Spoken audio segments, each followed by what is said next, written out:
Julien, bonjour. Alors, vous allez nous faire découvrir un petit bijou d'architecture de la capitale belge qui, jusqu'ici, était méconnu du grand public. On peut dire ça? Oui, exactement. Ce sont les vacances ici en Belgique. Alors, on a décidé de faire une petite pause dans l'actualité et de vous envoyer une carte postale de l'hôtel Solvay. Cet hôtel, il a été construit au début du XXe siècle par l'un des plus célèbres architectes belges, Victor Horta, l'un des pionniers de l'Art Nouveau. Vous allez le voir, c'est une demeure somptueuse dans laquelle tout a été pensé dans les moindres détails. Et effectivement, cet hôtel, il était fermé jusqu'ici au grand public. Le propriétaire ouvre désormais ses portes et il nous emmène pour une petite visite guidée. Regardez, c'est un reportage réalisé avec Caroline Van P et Bertrand Catrice.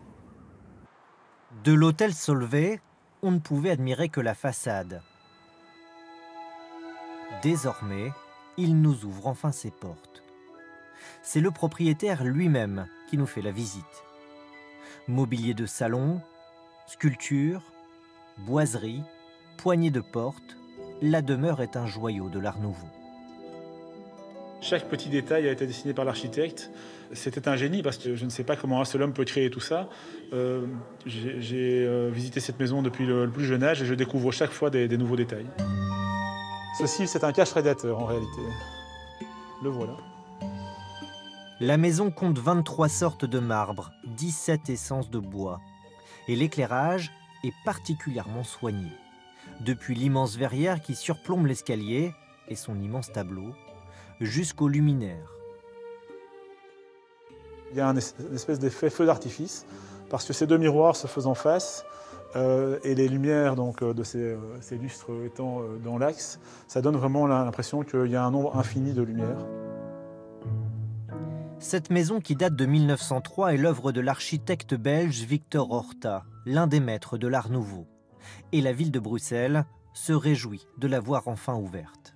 Et on a cette volonté de montrer cet patrimoine bruxellois finalement. Souvent les gens pensent à Art Nouveau à Barcelone, puisqu'il y a des maisons de Gaudi qui sont là, mais ça, permettez-moi de le dire, c'est pas Gaudi, mais c'est encore meilleur, je pense, dans tous les détails. Et pourtant, l'hôtel Solvay a bien failli disparaître dans les années 50. La famille Vitamer l'a racheté alors que des promoteurs voulaient le raser. Il y a des articles où on disait les Vitamer ont acheté un immeuble de style nouille.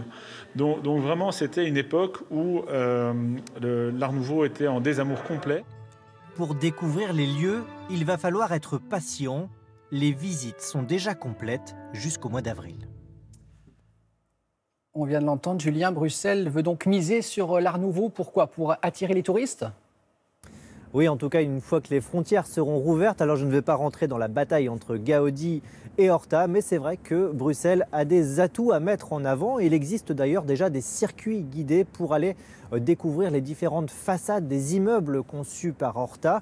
Et puis il y a aussi un festival de l'Art Nouveau. Il devait se tenir en mars, mais à cause de l'épidémie de Covid, il a été reporté à fin mai, début juin, avec là aussi des visites guidées, des conférences. D'ici là, les frontières seront peut-être rouvertes entre la France et la Belgique. Vous pouvez donc déjà prendre date. Merci beaucoup, Julien.